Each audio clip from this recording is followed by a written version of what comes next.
2 valandos 37 minutės, 29 aukšta tikrai vieta Europoje, 7 tavo karjeros rezultatas. Kaip jautiesi, kokios pirmos mintys po finišo? Tiesiog džiaugiuosi iš tikrųjų, kad finišavau ir esu ir tuo rezultatu patenkinta ir vieta, nes tikrai trasa nebuvo lengva, aišku visiems vienoda, bet jaučiuosi, kad padariau viską. Kaip oro sąlygos? Oro sąlygos tai idealios, nei vėjo nebuvo ir temperatūra gera, tikrai super oras, tai super. Dar kalbant apie tą trasą, bent jau iš mūsų žiūrovų perspektyvos atrodė, kad daug tokių ir įkalnių, ir nuokalnių. Kaip gal plačiau galėtum papasakoti?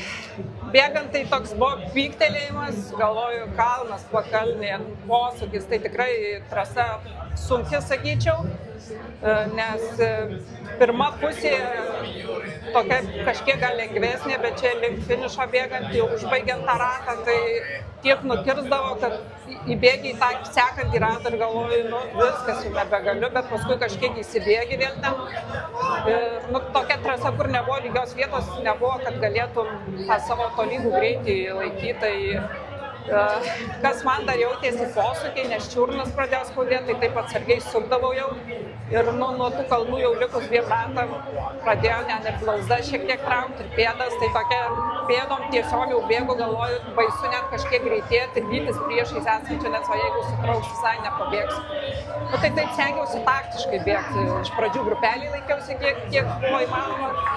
Ten pirmuose ratuose, sakau, šiek tiek pamandravojau, aplenkiau grupelę, bet kitam rateinai mane prisijo, galvoju, būsiu su ta grupelė kiek įmanoma ir kad ir jaučiu, gal šiek tiek galėčiau greičiau, bet laikysiuosi tos grupės. Tai va, kažkas tokios mintys.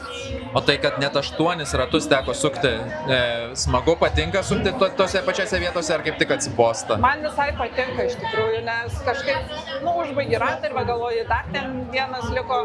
Ir kai jau liko 3 ratai, tai aš kažkaip įbėgus galvoju, tai va, 2 pilni, o tas 3 jau nepilnas. Paskui jau kai 2 ratai lieka, tik 1 pilnas, jau kitas nepilnas ir kažkaip ten pusiaukeliai buvo vandens stotelė, tai kažkaip kaip atsigerdavau, atsiprašau, kaip Justinas duodavo gėrimą, išgerdavau ir galvoju, nubėgu dabar iki sekantį, ten nedaug liko.